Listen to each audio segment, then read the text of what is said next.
Enfance et Sages-Femmes Formation est un organisme dédié à la formation des sages-femmes pour favoriser la santé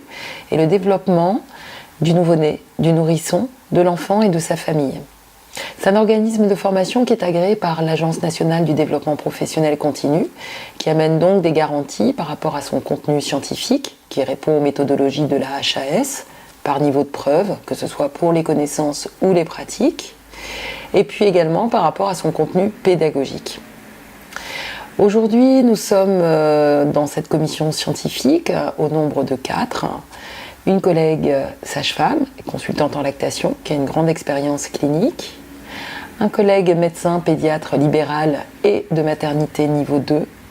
qui nous amène toute son expertise et son savoir-faire en termes de lecture, de recommandation des pratiques. Un médecin de santé publique, qui, elle, s'occupe essentiellement de l'évaluation des actions et de leur amélioration au niveau de la qualité. Je m'occupe personnellement de la conception des actions en menant une veille bibliographique et une veille déontologique. On est aujourd'hui sur un contexte qui permet vraiment d'affirmer que les sages-femmes ont beaucoup évolué dans leur exercice. Il y a quelques années, la formation initiale formait les sages-femmes de manière à ce qu'elles soient aptes pour exercer en structure hospitalière. À présent, l'exercice libéral s'est énormément développé du fait de la fermeture de ces structures hospitalières et les sages-femmes doivent relever des grands défis concernant la prise en charge du nouveau-né, puisque en maternité, elles avaient recours de manière assez aisée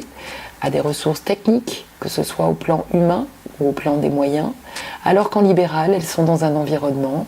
qui leur amène plus de difficultés pour trouver de bons réseaux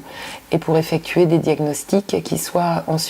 suivis de bonnes orientations. C'est pour ça que j'ai trouvé que c'était important, depuis le développement du retour précoce à domicile,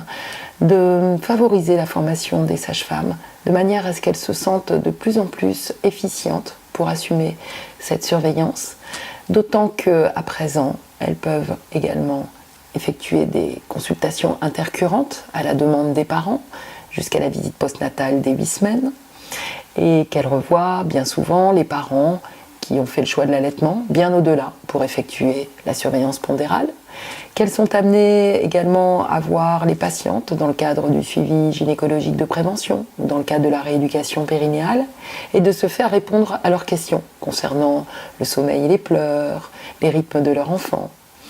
Il m'a semblé qu'il était important que les sages-femmes puissent se baser sur des connaissances solides pour répondre à toutes ces questions qui leur sont posées et pour tout simplement assumer leurs responsabilités dans la surveillance clinique de l'enfant, du retour de la maternité jusqu'à la visite postnatale.